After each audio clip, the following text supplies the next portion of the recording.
бүгүнкү күндөгү жолдо жүргөндө жолдун эрежелерин сактоо жана урматсый сылык жана бири бирибизге жол берүү ыймандын белгиси тууралуу дагы тема келген. Бүгүнкү жума баяндарда ошо коом үчүн абдан маанилүү болгон, бирок көпчүлүк учурда көз жаздымдан алыста калып жаткан маселелердин бири бул жолдогу адеп ахлак, урматсый бири бирине жол берүү жана сылык мамиле. Тилекке каршы бул нерсе бүгүнкү күндө жолдо уруш талаш көбөйдү, бири бирине сыйлабаган мамиле арбып баратат. Себеби жол кырсыктын көбүнчө болуп аткандыгынын себептеринен бири бул шашылыштык же болбосо текеберлик, сабырсыздык жана адилетсиздик келип чыгууда да. Ушул нерселерден келип чыгууда. Себеби исламда адеп ахлак ыймандын өзөгү. Эгерде чыныгы мусулман адам болсо, ал адам ушул жогоруда айтылган нерселерди бузбайт. Ислам дини болсо жолдогу адеп ахлак, сый урмат, бири бирине жол берүү жана сылык мамиле кылуу сооптуу жана жоопкерчиликтүү иш экенин баса белгилеген. Көчөдө мындай кичипейилдик менен башкаларга жол бошотуп берген адам үйүндө тарбия көргөн адам. Бирөөнү сыйлаган адам эртең бирөөдөн сый көрөт. Жолдо сылык болуу жөн гана маданият эмес, бул не? Ыймандын белгиси, урматтуу жамаат. Бирөөнү сыйласаң, сен ал не дейт? Сенин тарбиялуу экениңден, ыймандуу экениңден кабар берет. Аллах Таала Куранда адамдарга жакшы сөз айткыла дейт, Бакара сүрөсүндө 83-аятында. Бул аятта Аллах Таала үйдө гана эмес, коомдо, жолдо, эл арасында жакшы мамиле кылууну буйруйт. Пайгамбарыбыз саллаллаху алейхи вассалам айткан: "Силердин эң жакшыңар адеби эң көркөм" деген. Силердин эң жакшыңар адеби эң көркөм болгонуңар жана демек жолдо сылык болуу жөн гана маданият эмес, бул ыймандын белгиси экен, урматтуу жамаат. Бир адамды адептүү, жакшы адам, ыймандуу адам дей турган болсок, анын не жакшы экендигин, жакшы мамиледе, үйүндө, жүрүмүндө, турумунда, машина айдаганында башка адамга үлгү боло турган жагы ушул экен. Жолдогу текеберлик жана ачуулануу, урматтуу жамаат, чоң күнөө. Бүгүнкү күндө элдерде адамдардан сабырсыздык кетти. Шашып атат, каяка шашып атат билбейбиз да. Бирок сабыр кыла турган болсо, 1-2 минута ошол адамга жол бере турган болсо, ал бир чоң рахмат деген дуаны айтат. Аварийканы жандырып коет. Ал деген, урматтуу жамаат, атаңа рахмат деп сага дуа кылганы. Бүгүнкү күндө ошол жол эрежелери сакталбагандыктын себебинен, кесепетинен жолдогу авариялар, жолдогу бири бири менен урушкандар көбөйүүдө. Бирок бизде жок болушу мүмкүн, бирок шаар жерге барып калсак, же болбосо ошол шаар жерде жүргөндөрдү көрүп атабыз да. Телевизордо, интернеттен көрүп атабыз бүгүнкү күндө. Мушташып алышып, эки менен мушташып атат. Не ашып кетсе 15 секунд же болбосо 30 секундтук жол берип коюштуктан кызганып бири бири менен мушташып атат. Туурабы? Бул нерсе, урматтуу жамаат, мусулман адамга жарашпаган адеп ахлак. Пайгамбарыбыз айтат: "Күчтүү адам күрөштө жеңген адам эмес" деген. Күчтүү адам ачууланганда өзүн кармай алган адам. Ачуусу келген кезде ошо ачуусун баса алган адам күчтүү деген. Эгерде ачуусун баса албаган адам, ал адам күчтүү эмес. Жолдо ачууга алдырган адам өзү күнөөгө батат, башкаларга зыян келтирет, кээде 1 секундтук ачуунун айынан өмүр бою өкүнүчтө калат. Же болбосо бирөөгө жол берүү, урматтуу жамаат, пайгамбарыбыз айтат, бирөөгө жол берүү садака деген экен. Жакшы сөз айтуу садака. Ошондой эле жол берип коюу дагы не садака экен да. Жол берип, жанагыны жолдон чыгарып коюштук. Кандай рахат аласыз? Сизге рахмат деп айтып аткан болсо, рахмат деп айткандын белгисин билдирип аткан болсо, Көптөр жол берүүнү кээде адамдар айтат экен да. Мен бир адамга жол берип койсом, ал мени алсыздыктан жол берип атат деп ойлойт дейт экен да. Карап коюңуз. Алсыздыктан жол берип атат деп ойлойт. Жол берсең, башкалар сага жол беришет. Мына ошонун унутпашыбыз керек. Бирөөгө жол берүү садака, сабыр, боорукердик, мусулмандык, бир туугандык. Пайгамбарыбыз айтат, ар бир жакшы иш садака. Аллах Таала Куранда айтат, Аллах жакшылык кылуучуларды жакшы көрөт дейт. Жакшылык кылуучуларды жакшы көрөт дейт. Бирөөгө жол ачып берип коюп жакшылыкпы? Жакшы сөз айтып коюп жакшылыкпы? Ошондой эле урматтуу жамаат, бирөөнүн ажатын ачып коюштук дагы бул жакшылык, сооп. 15 мүнөттүк же 15 секундтук, 30 секундтук эрте барам деп кээде бирөөнүн көңүлүн оорутуп коюшубуз мүмкүн. Кээде бирөөгө катуу сөз сүйлөп коюшубуз мүмкүн, ачууланып атып. Ачуу келген кезде акыл кетет деген.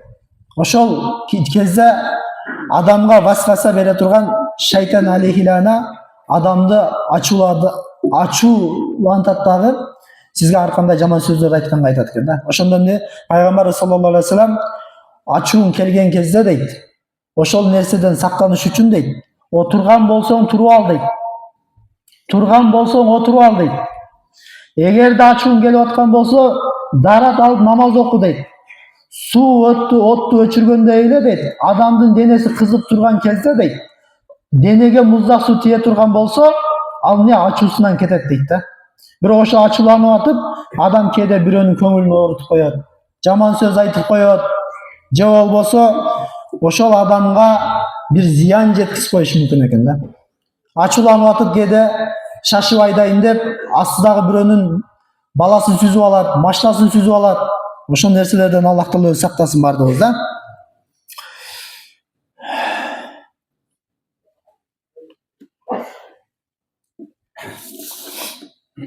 Ошондой эле урматтуу жамаат, бүгүнкү күндөгү жол чырактар, светофорлор.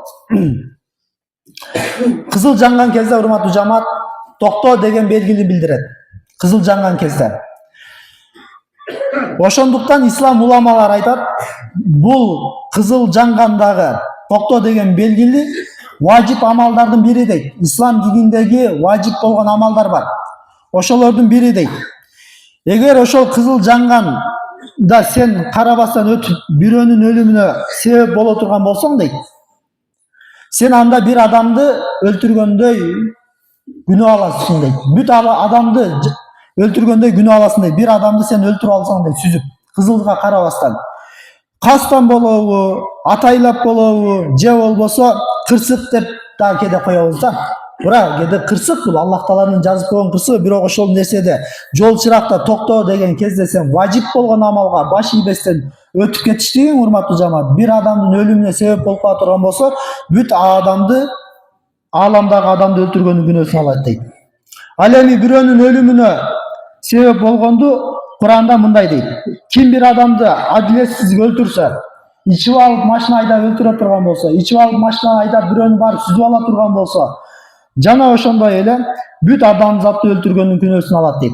Майда сүрөсү 32-аят. Ким бирөөнүн жашоосуна себеп боло турган болсо, бүт ааламдагы адамдардын жашоосуна себеп болгонун сооп алат дейт. Жолду кенетейле, жолубузду тарытпайлы, бирөөгө жүрөгүбүздү кенен ачайлы. Аллах Куранда ыйман келтиргендер дейт. Бизге кайрылып жатат. Ыймандууларга кайрылбай Аллах Таала айтып жатат. Ыйман келтиргендер, Алланын барлыгына, бирлигине ишенген ыймандуулар, качан силерге жол бошоткула, жер бошоткула десе, жол бошоткула. Аллах силерге кенендик берсин деп пайгамбарыбыз Аллах Тааладан келген аятта айтып жатат. Урматтуу жамаат, бул аяттан кененирээк маалымат түшүнө турган болсок дейт, кээде адамдар жол сураса жол бергиле дейт да. Же болбосо баягы адам байкуш адам дейт.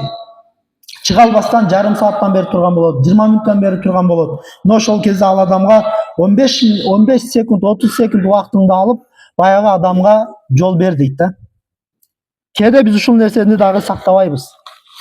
Бул биздин бүгүнкү күндө шашкалактыгыбыз же болбосо сабырсыздыгыбыз же болбосо адамдардагы болуп аткан жолдо жүрүүнүн ошол эрежелерин сакташтыкка. Бардыгыбызда машина бар, көпчүлүгүбүз машина айдайбыз, бардыгыбыз ошол машинада олтурабыз кээде. Бирөөнү машинага отургузган кезде ал сен үчүн аманат. Жана ошол машинаны айдап алып, арак ичип алып, айдап жүргөндөр Аллах Таала Куранда өзүңөрдү өзүңөр өлтүрбөгүлө, жаныңарды кыйбагыла, Аллах силер үчүн мээримдүү дейт. Бизде да бар.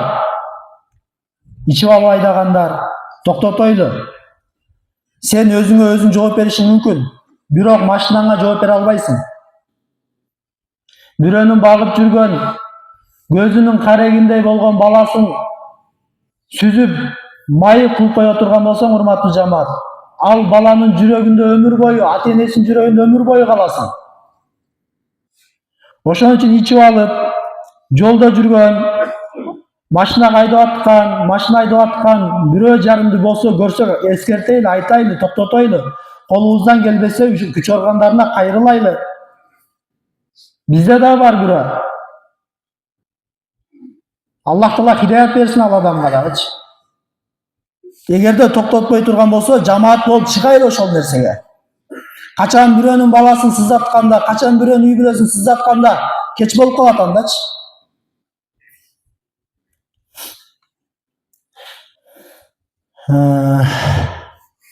Ошол машинага олтурган кезде дейт, адам барды көңүлүн, оюн, акылын, эмне проблемасы болсо да таштап, рулду кармагандан кийин ошол жоопкерчиликке мойнуна алыш керек. Ал аманат. Бирөөнүн баласы, бирөөнүн кызы, бирөөнүн келини. Могул жерде такси айдаган акелерибиз бар, өзүбүз да кээде узак жолго чыгабыз. Аллах Таала сактасын андай бир жаман иштерден. Бирок урматтуу жамаат, ошол нерседен айтып, эскертип коюш биздин милдет. Жана ошондой эле урматтуу жамаат, кызыл чыракта турган кезде артыңдан сигнал эзе берет да. Шашып аткан болсоң, вертолет минип ал. Вертолет менен тезирээк жетип барасың. Кызыл чырак болсоң, канча аны айдап кетесиң? Сабырсыздыктын жоктугубу? Бул мына Европага чыккандар бар, Россияга чыккандар бар. Ошо кызыл чыракта турасыңбы, пробкада турасыңбы, бир машинанын сигналынын үнүн укпайсың дейт. Болбосо алар мусулман эмес дейт. Мусулман эместер.